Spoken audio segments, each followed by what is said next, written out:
जेव्हा नीटची परीक्षा काही दिवसावर आलेली असते, नीटच्या परीक्षेला अगदी काही मोजके दिवस शिल्लक असतात, त्यावेळी NTA ट्विट करतं की जेव्हा विद्यार्थी आज वाचू की उद्या वाचू या मानसिकतेमध्ये असतो, तेव्हा सिस्टीम त्यांच्या 10 पावलं पुढं असतं.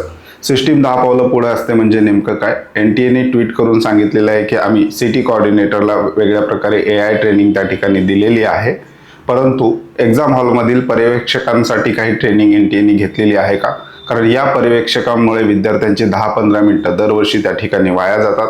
कोणकोणत्या गोष्टी आहेत जे विद्यार्थ्यांचा एक्झाम हॉलमध्ये वेळ वाया घालवतात, याविषयी डिटेल डिस्कशन आपण आजच्या व्हिडिओमध्ये पाहणार आहोत. नमस्कार, मी अंकुश पाटील. तुम्ही पाहताय श्री छत्रपती अकॅडमी पुणेचे यूट्यूब चॅनल. नीट UGचा ॲप्लिकेशन फॉर्म भरण्यापासून ते विद्यार्थ्याचं ॲडमिशन होईपर्यंतचे संपूर्ण महत्त्वाचे अपडेट्स तुम्हाला या यूट्यूब चॅनलमार्फत मिळत असतात. त्यामुळे चॅनलवर नवीन असाल तर अशाच माहितीपूर्ण व्हिडिओसाठी श्री छत्रपती अकॅडमी पुणेच्या यूट्यूब चॅनलला सबस्क्राईब करा. त्याचबरोबर अशाच प्रकारचे महत्त्वाचे अपडेट्स व्हॉट्सअपवर मिळवण्यासाठी डिस्क्रिप्शन बॉक्समध्ये आमच्या व्हॉट्सअप चॅनलची लिंक देण्यात आलेली आहे. त्या लिंकला क्लिक करून तुम्ही सहज आमचं व्हॉट्सअप चॅनल सुद्धा जॉईन करू शकता. मुख्य विषयाला आपण सुरुवात करतोय. मुख्य विषय आहे नीट UG परीक्षा, पर्यवेक्षकांच्या चुका आणि विद्यार्थ्यांच्या तक्रारी. म्हणजे मागच्या 2-3 वर्षाच्या ज्या काही एक्झाम झालेल्या आहेत त्याच्यामध्ये एक्झाम हॉलमध्ये जो काही पर्यवेक्षक असतो, इन्व्हिजिलेटर असतो, त्याच्या काही चुका असतात आणि त्यावरून विद्यार्थ्यांच्या काही तक्रारी असतात. डिटेलमध्ये पाहणार आहोत की यांच्या चुकांमुळे कोणकोणत्या अशा चुका आहेत ज्या विद्यार्थ्यांनी आत्ता समजून घेणं गरजेचं आहे किंवा पालकांनी आत्ता समजून घेणं गरजेचं आहे. त्यानुसार विद्यार्थ्यांनी त्याची तयारी ठेवायची आहे की कशा प्रकारे आपले त्या ठिकाणी 5 ते 10 मिनिटं जे आहेत ते वेस्ट जाणार आहेत, याविषयी सुद्धा पाहणार आहोत. उद्देश काय व्हिडिओचा? परीक्षेच्या दिवशी होणाऱ्या संभाव्य अडचणीची पूर्वकल्पना आणि खबरदारी याविषयी आपण डिटेल इन्फॉर्मेशन पाहणार आहोत. तत्पूर्वी नीट UG 2026ची तयारी करणाऱ्या विद्यार्थ्यांसाठी येत्या रविवारी छत्रपती अकॅडमी पुणे मार्फत झूम वेबिनार जो आहे तो आपण आयोजित करतोय.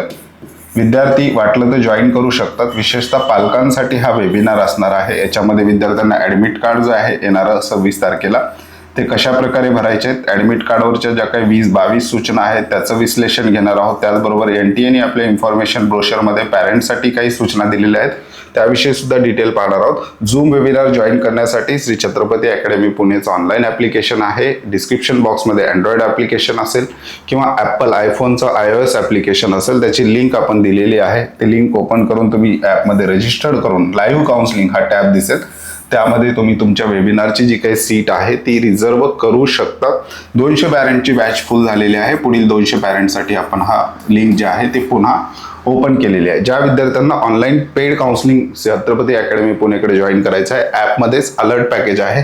या ठिकाणी कुठल्या सुविधा मिळतात आणि प्राईस काय आहे, अगदी 2499 मध्ये आपण ही ऑनलाईन पेड काउन्सिलिंग विद्यार्थ्यांना अवेलेबल करून देतोय. ज्या विद्यार्थ्यांना ऑफलाईन पेड काउन्सिलिंग जॉईन करायचे आहे अशा विद्यार्थ्यांसाठी आमच्या स्क्रीनवर त्याचबरोबर आमच्या डिस्क्रिप्शन बॉक्समध्ये जे कॉन्टॅक्ट नंबर दिलेले आहेत त्या नंबरला कॉल किंवा मेसेज करून तुम्ही आमच्या ऑफलाईन पेड काउन्सिलिंग सर्व्हिसविषयी अधिक माहिती घेऊ शकता. वेबिनारसाठीच्या ॲप लिंक डिस्क्रिप्शन बॉक्समध्ये दिलेल्या आहेत. समस्या नंबर 1, विद्यार्थ्याची परीक्षा हॉल संदर्भात समस्या नंबर 1 काय आहे? OMR आणि प्रश्नपत्रिका वाटपातील चुका. बऱ्याचशा पर्यवेक्षकाकडनं विद्यार्थ्यांकडनं OMR सीट असतील किंवा क्वेश्चन पेपर असतील, हे चुकीच्या पद्धतीने वाटल्याच्या घटना मागच्या 2-3 एक्झाममध्ये घडलेल्या आहेत. अशा प्रकारच्या बातम्या सुद्धा आलेल्या होत्या. NEET exam marked by wrong paper distribution, stabbing, अशा प्रकारच्या बातम्या वेगवेगळ्या न्यूज पोर्टलला तुम्हाला गुगलवर त्या ठिकाणी सापडतील. नेमकं काय होतं या ठिकाणी? चुकीचा सेट कोड म्हणजेच देणे किंवा माध्यमांतील चुका, उदाहरणार्थ हिंदी ऐवजी इंग्रजी पेपर. आता या ठिकाणी बघू शकता की क्वेश्चन पेपर कोड असतो, तो कोड चुकीच्या पद्धतीने विद्यार्थ्यांना वाटणे, ह्या चुका त्या ठिकाणी झालेल्या आहेत मागच्या काही एक्झाममध्ये. त्याचबरोबर विद्यार्थ्यांना मीडियम ऑफ क्वेश्चन पेपर निवडण्याचा हक्क NTAने दिलेला आहे. आता एखाद्या विद्यार्थ्यांनी मराठी मीडियम निवडला असेल पेपरसाठी, तर त्याला त्या मीडियमचा पेपर मिळणं अपेक्षित आहे, परंतु याला इंग्लिशचा पेपर, ज्यांनी इंग्लिशचं मीडियम निवडलंय त्याला मराठीमध्ये पेपर.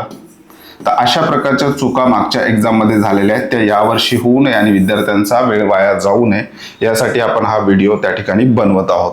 त्याच्यानंतर या चुका दुरुस्त करण्यासाठी लागणारा वेळ आणि विद्यार्थ्यांचा वेळ ज्यामुळे विद्यार्थ्यांचं मोठं नुकसान होताना आपल्याला पाहायला मिळतं. बातमीचा संदर्भ सुद्धा आपण दिलेला आहे. सवाई माधोपूर राजस्थान 2024ला हिंदी माध्यमांच्या विद्यार्थ्यांना चुकून इंग्रजी पेपर दिला. यामुळे 120 विद्यार्थ्यांची फेरपरीक्षा घ्यावी लागली. संदर्भ टाइम्स ऑफ इंडियामध्ये ही बातमी आलेली आहे.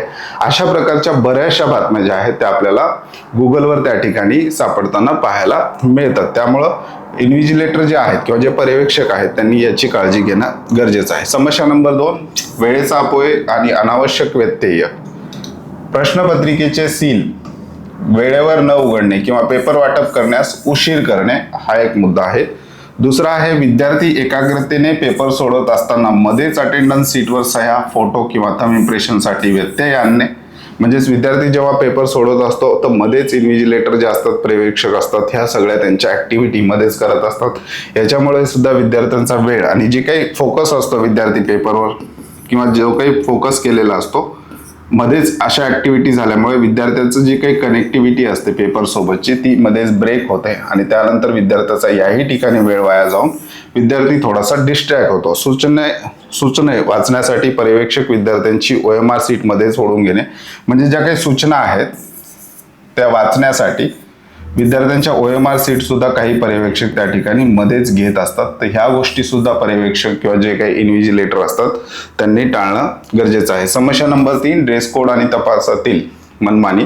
मेटल डिटेक्टरच्या बीप आवाजामुळे कपड्यांची बटणे काढायला लावणे किंवा पूर्ण बाह्यांचे कपडे कापण्यास भाग पाडणे. एखाद्या विद्यार्थ्यांनी चुकून ड्रेस कोड जो आहे फुल बाह्याचा शर्ट घालून आला असेल तर त्या विद्यार्थ्याच्या बाह्या ज्या आहेत त्या कात्रीने किंवा हाताने त्याच ठिकाणी फाडल्याच्या सुद्धा बातम्या आलेल्या होत्या. याचा परिणाम विद्यार्थ्याच्या मानसिकतेवर त्या ठिकाणी होत असतो पेपर सोडवण्याच्या अगोदर.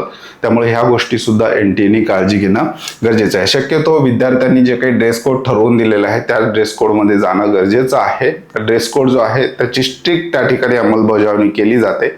त्यामुळे विद्यार्थ्यांना त्या ठिकाणी बऱ्याचशा गोष्टींना फेस करावं लागतं. जर ड्रेस कोड पद्धतीने जर आपला ड्रेस नसेल तर विद्यार्थ्यांना त्या ठिकाणी बऱ्याच अडचणींना सामोरे जाऊन आपला वेळ त्या ठिकाणी जो आहे तो विद्यार्थ्यांना गमवावा लागतो. असंवेदनशील तपासणीमुळे परीक्षेपूर्वीच विद्यार्थ्यांवर प्रचंड मानसिक दडपण येते. या संदर्भातल्या सुद्धा बातम्या आलेल्या होत्या. कोल्लम, केरळ 2022 ची घटना आहे. ड्रेस कोडच्या नावाखाली विद्यार्थिनींना दिलेल्या अपमानास्पद वागणुकीमुळे देशभर संताप झालेला होता. सांगली, महाराष्ट्र 2023 तपासणीसाठी अयोग्य जागा वापरल्याच्या आणि विद्यार्थिनींना मनस्ताप झाल्याच्या तक्रारी अशा प्रकारच्या सुद्धा बातम्या आलेल्या होत्या. तर याच्यामध्ये सुद्धा विद्यार्थ्यांचा त्या ठिकाणी वेळ जातो. या ठिकाणची जी काही सिस्टीम आहे NTA स्ट्रॉंग करणं गरजेचं आहे. सेंटरवर बरेचसे विद्यार्थी पेपरला त्या ठिकाणी येतात, परंतु या तपासणीसाठी त्या ठिकाणी खूप कमी मनुष्यबळ त्या ठिकाणी NTA मार्फत ठेवलं जातं आणि मग सगळ्या विद्यार्थ्यांना तपासणी करायला त्या ठिकाणी अडचणी येते आणि त्या ठिकाणी गेटवर त्या ठिकाणी गोंधळ होताना पाहायला मिळतो. त्याही ठिकाणी विद्यार्थ्यांचा वेळ आणि त्यांची जी काही मानसिकता आहे ती जी स्टेबल घरून पेपर देण्यासाठी आलेली मानसिकता आहे ती सुद्धा डिस्टर्ब झालेली पाहायला मिळते. तशा प्रकारच्या बातम्या सुद्धा तुम्हाला इंटरनेटवर सापडतील. विद्यार्थ्यांसाठी महत्त्वाचा सल्ला काय असणार आहे? पेपर मिळताच तुमचा बुकलेट कोड आणि OMR कोड जुळवून तपासून पहा, ही पहिली सूचना आहे.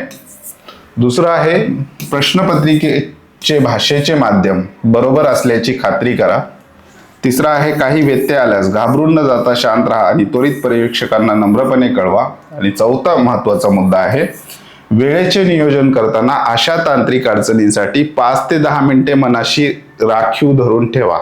म्हणजे जो काही एक्झामचा टाइम आहे तर ह्या सगळ्या गोष्टी त्या ठिकाणी होणारच आहेत असं गृहीत धरून पहिलेच त्याची मानसिकता बनवा आणि 5 ते 10 मिनिटं आपले त्या ठिकाणी जाणार आहेत. त्यामुळे 5 ते 10 मिनिटं मनाशी अगोदरच त्या ठिकाणी राखून विद्यार्थ्यांनी ठेवायचं आहे, ज्यामुळे विद्यार्थ्यांचं त्या ठिकाणी मानसिक खच्चीकरण एक्झॅक्ट एक्झामच्या दिवशी किंवा त्याच दिवशी त्या ठिकाणी होणार नाही. तर या सगळ्या गोष्टींची विद्यार्थ्यांनी काळजी घ्यायची. याविषयीचे सगळे डिटेल जे आहेत आपण झूम वेबिनारमध्ये कव्हर करणार आहोत की कुठल्या गोष्टी आहेत ज्यामुळे विद्यार्थी डिस्टर्ब होतात, त्याचबरोबर कुठल्या अशी डॉक्युमेंटची चेकलिस्ट आहे ती आपण PDF स्वरूपात देणार आहोत.